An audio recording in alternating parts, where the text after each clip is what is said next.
But let me set it up and figure out my voice levels.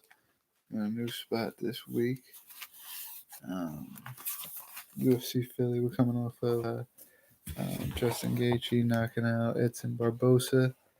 Um, a couple other good fights. Josh Emmett knocking out Michael Johnson at the end of a pretty boring fight. A couple other high points. I ranked it pretty low as far as barbecue level, uh, spice level, just because you know there had a lot of decisions. There was a lot of fights that kind of made you want to go to sleep per se. Um, so I didn't rank it that well that way. But in the end, a lot of good knockouts on the main card. A couple of good fights on the main card. Um, Decent. This weekend, no UFC. We got bare knuckle boxing, uh, bare knuckle fight championship, the one that actually does pay their fighters, which is a coincidence because they'll be having Chris Leben on the card, who knocked out Phil Baroni in his last fight for the one that didn't pay him, the bare knuckle boxing event that did not pay the guys. So he'll be fighting again bare knuckle, be getting paid this time. He will be fighting. I think he is the co-main, but he will be fighting. I think the gentleman's name is Jason Baseman. Jason Baseman. I know because I thought it was Jason Bateman. I was like, oh shit. What has Jason Bateman got himself into? Chris Leben at 205? What the fuck, man? But thank God it's not. That's Jason Bateman, who is also a martial arts fighter. I guess he's a uh, aspiring, I would assume. I couldn't find anything about the guy. Not one thing about Jason Bateman. And I'm telling you, I looked it up. So my pick there is Leben, obviously, for obvious reasons. I'm only going to talk about the co-main any more than that, just to say that I couldn't find anything about this guy online. And I wrote MMA, wrote boxing, I wrote this, I wrote that. Couldn't find nothing. So it sucks, but I think they're kind of feeding him. Maybe I wasn't looking up the right name or spelling it correctly or whatever, but there was nothing, man. Um, Behind us, by the way, if you get a glimpse of this halftime report for Golden State versus Denver, the Nuggets and the Warriors. We're at halftime right now on the East Coast for that game. Um, the main event, more exciting. Artem Lobov, Jason Knight. Jason Knight, a brawler, same as Artem Lobov. So it's a good stylistic matchup there. Although Knight will be making his, I don't know if it's his first, well, obviously it's not his first fight on the regional circuit, but the UFC, it's very interesting because the UFC never uh, really had any events in Mississippi as of late. You know, they haven't been there in a long time, and this bare knuckle boxing thing um, is is based out of I don't know how you pronounce it, Boxley, Mississippi, and um, perfect opportunity for him to fight at home in his native town or native state of Mississippi, and that he could not do with the UFC. And his first fight out of the UFC, he gets to do that with Bare Knuckle FC. Um, so it's good for Jason Knight. Artem Lobov's first fight coming off the UFC. Both of these guys, Artem I think 0-3 in his last three. Jason Knight 0-4 in his last four. Jason Knight, although has a 20-6 pro MMA record too. Artem Lobov's 13 and what I say 13-15. Um, so oh shit, excuse me, it's late over here. But But yeah, both men's record as of late in the UFC was not good. But Jason Knight had a pretty decent overall record. Knight also having a lot of knockouts, same as Artem. Um, let's see, Artem is going to be fighting Paulie Malignaggi, win or lose, after this fight with Jason Knight, and only because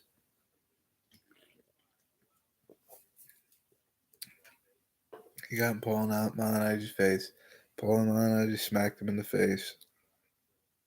They're yelling back and forth, speculation. Conor McGregor posts pictures of Paulie Malignaggi training session or something like that.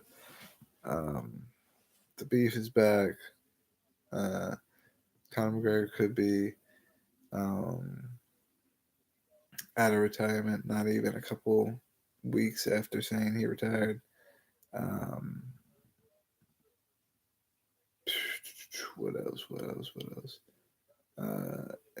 Last person that smacked Artem caused Connor to come to the arena and throw a dolly through a bus window. So let's see what happens in Mississippi, um, which is not Brooklyn, New York. So it'd be interesting to see how they handle it if something did happen. Excuse me. Interesting fight. If the fight does happen, if there's nothing crazy that happens before the fight, I got Jason Knight in the fight. I still think they'll make the Paul Malignaggi Artem Lobov fight afterwards, but I got Jason Knight winning that fight by knockout. Staggering Lobov a couple different times. Also on the card, the women fight, the Brenton Hart fight, and the Christine Ferea fight. Those two ladies will be fighting each other, and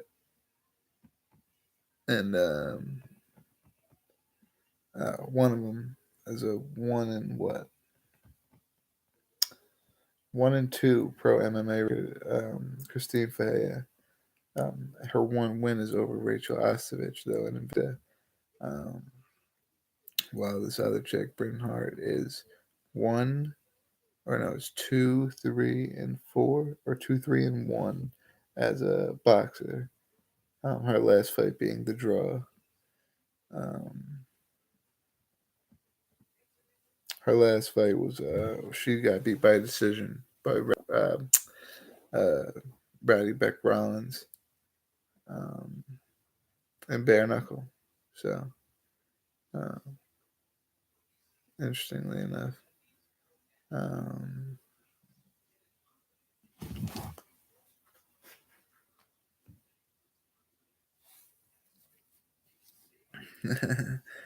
yeah, we're gonna put this up.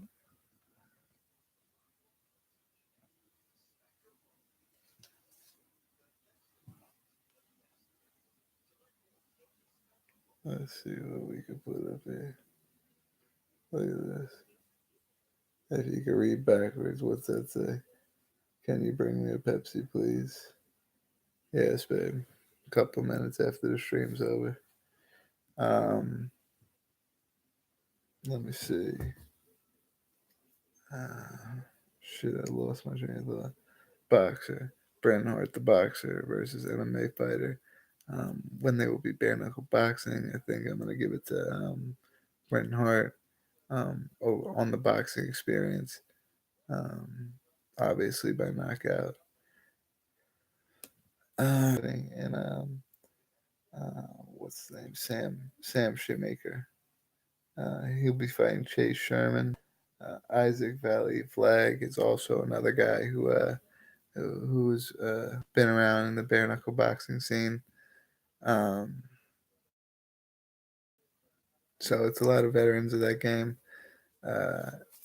Exciting fights that come from the UFC, UFC fighters, boxers coming over. It's an exciting market that we're in right now.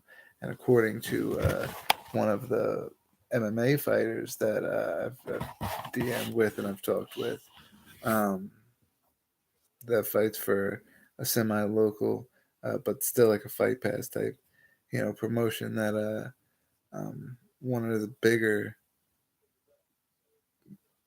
one of the bigger money pay organizations right now is Bare Knuckle FC, which is surprising to me because it's one of the newest, but maybe they got somebody good up there and running the whole show. But um, he's looking for a fight right now. That guy, I'm not gonna say his name, but um, yeah, talk about it. Um, Great card they got there. I wanted to look back. We did along a couple months ago. We tried a day in the UFC type thing where we looked into the past of the UFC, looked into because we did the show somewhat close to midnight. So we would look for a 2 day period. Today's the second, so I looked for the second and the third of April. Um, in history of the UFC of card, the first one I could find was April 2nd, which is today because it's not midnight yet. So April 2nd, 2008, Bloomingfield, Colorado, and that was headlined by Kenny Florian, who knocked out Joe Lozon in the second round. Uh, it's crazy that a fight would ever be, or a card would ever be headlined by Joe Lozon and Kenny Florian, but that's where we were at one point in 2008. Um, I like Kenny Florian and Joe Lozon. It's just, you hear their names now and you think like, you know, definitely, definitely not headlining, you know, against each other. Maybe against other bigger name guys, but not against each other, you know. Um, and then Gray Maynard, Frankie Edgar, Gray Maynard got a decision win, which was part of that trilogy, that massive trilogy between the two gentlemen. Uh, which led to three great fights. This was one of the starts to him, to the great one. You know, the last one, which was the great one. Um, that was the co-main. Thiago Alves knocked out Cairo Parisian on that card, second round. Matt Hamill knocked out Tim Bosch. He was supposed to fight Stephan Bonner that night, but they gave him Tim Bosch on late notice. He knocks him out. Nate Diaz. Same night that same night Nate Diaz got the triangle choke submission win over Kurt Pellegrino, where he sank in the triangle choke and threw up the middle fingers and flexed and shit while he was in the triangle choke, before pulling it tighter and getting Kurt Pellegrino to tap out. Um, so that was kind of a historic submission in the UFC that happened. What's that? 11 years ago today. Yeah.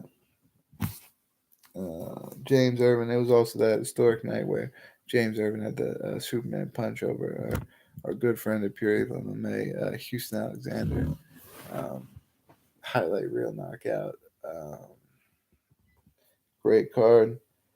Also, Josh Neer, Din Thomas on the undercard. Manny Gambarian was on undercard. Clay Guida. And then it was the first fight of the night was Anthony Johnson at welterweight, first round knockout. Um, Incredible first fight of the night. Would be Anthony Johnson, who comes full circle with the Paulie Malignaggi shit. Is that Anthony Johnson was actually seen looking fucking giant. Anthony Johnson is probably walking around like 265 right now, 250 in that range. And this guy used to fight at 170. So just put that into perspective. Um,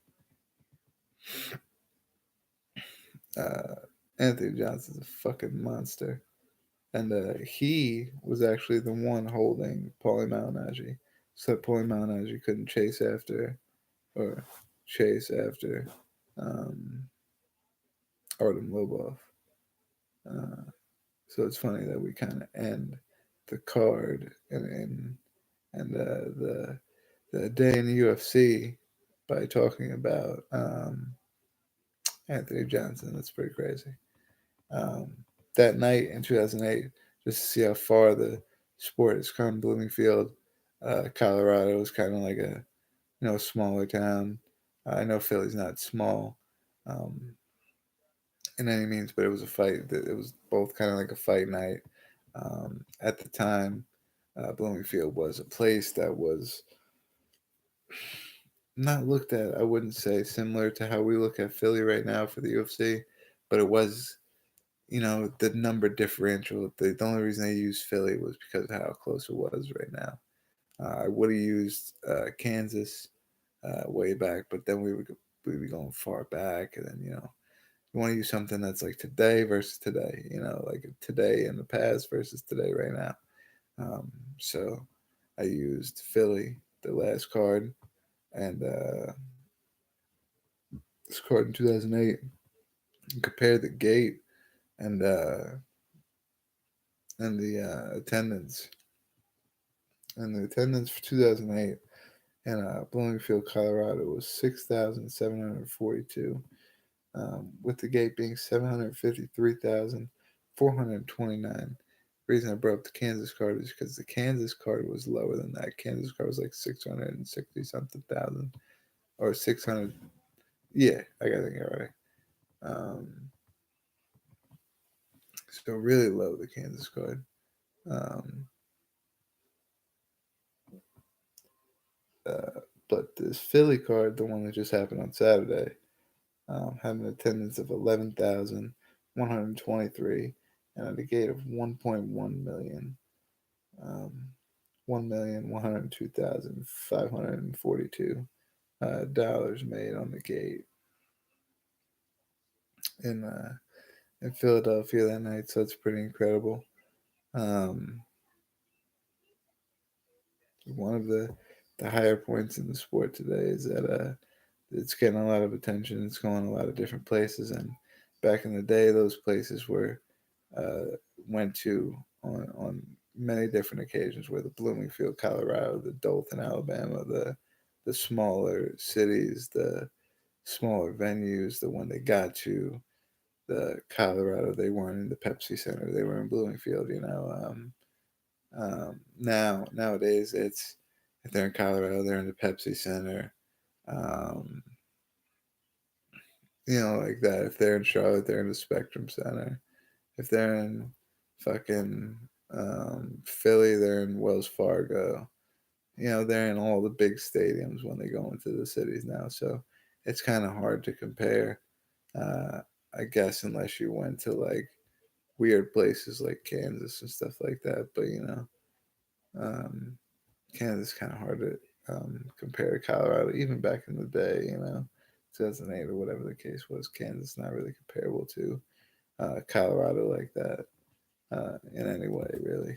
Um, UFC has an exciting couple of. Let me text it back really quick.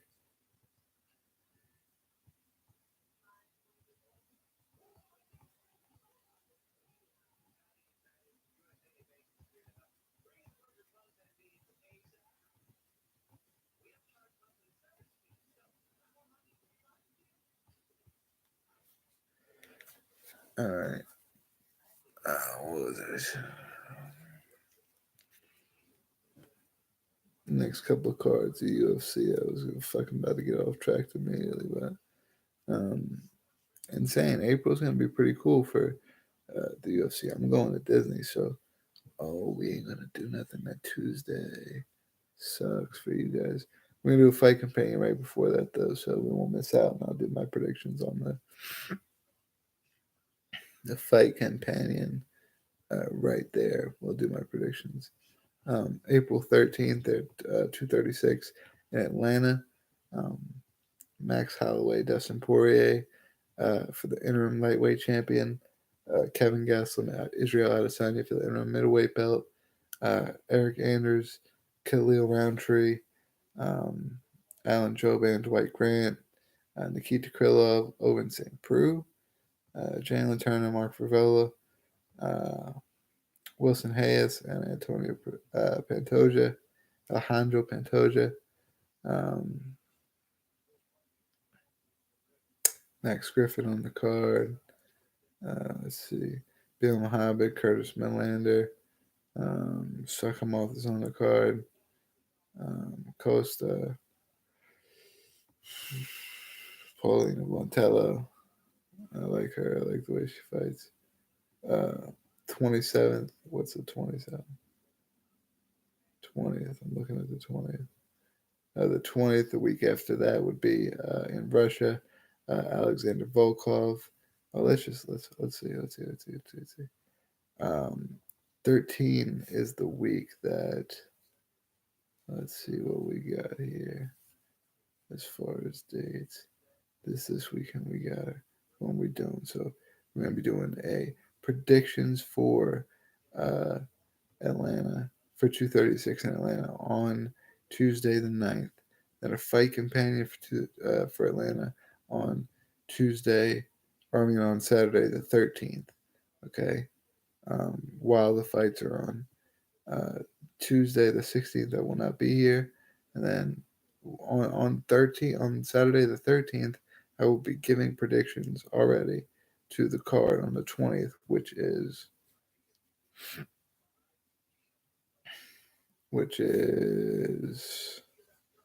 Alexander Volkov and Alistair Overeem in Russia. Islam Makhachev will be fighting. Marcin Tybura,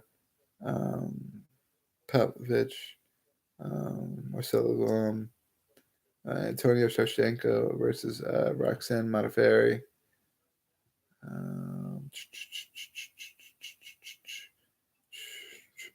Devin Clark will be welcoming a guy I can't pronounce his name to the UFC that night. But that will all be predicted 1 week beforehand. So predictions may change. We may have to make a couple different graphics, yada yada. But we will make those 1 week prior. 27th they go to Florida, which is Joel Romero and Jacare Souza, co-headlined by Greg Hardy and also some Russian guy, Smilkalov, and Glover Teixeira versus Ian Kapilta, John Lineker, Cody Sanhagen, Andrei Arlovsky, and Siddiqui, and Carla Esparza, also on that card, filling out the main event. Court McGee and D Lima. Big Lame, you know, I think never really got the shine that his brother got in Bellator. But we'll see if he can get a. I think that they might be calling him the main event of the prelim. So maybe we'll see some kind of breakthrough performance from him there. Jessica Penne also on the card. Looks like Jim Miller, Mike Perry is not fighting Ben Saunders. Mike Perry is fighting Alex Oliveira. Ben Saunders fighting Seto. Gilbert Burns, I think something just got leaked that Gilbert Burns will also be fighting on the card. But that's a pretty deep ass card too. That would be on the same night as Roy McDonald versus John Finch. So if you want to watch John Finch fight over any of that shit, make your way there. But what they do is they sugar you up because the main card also has McFarlane, the badass woman McFarlane, Benson Henderson, and then thinking of Paul Davis. Yeah, Paul Davis versus Liam McGeary. That was a sick fight. Paul Davis with that kind of what?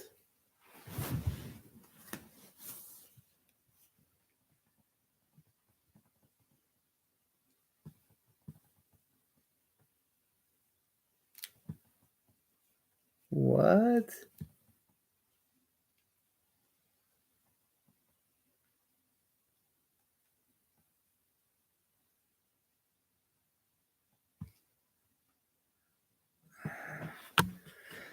house sitting for my boss, man. And I'm pretty sure the fucking TV just turned off and it's blocked by time. So I guess at a certain time, all the TVs in the house just go off. That's fucking whack. Alright, so I mean,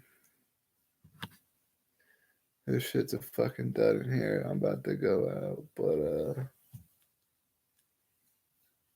it's midnight anyway. I hear you, but still, bro.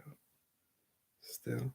Great card from Bellator coming on the same night, but I couldn't see it fucking with the UFC Fort Lauderdale. I think that's where it's at in Florida.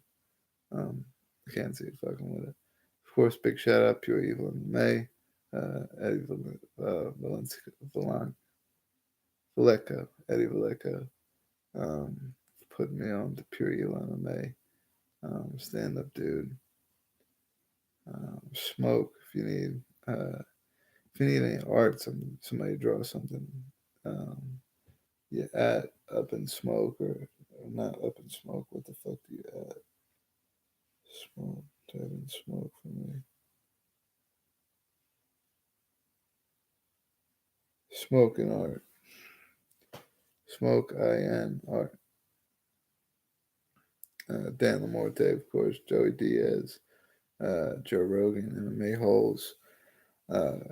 Craig Allen Fight Night Picks. Robin Black. Always Bink Bank. No Turn on Stone for your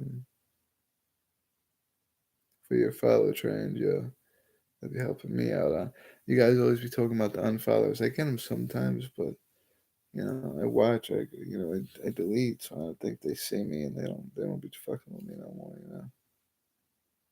Maybe they do, maybe they don't. Phil, the MMA dude. Split Stitch podcast.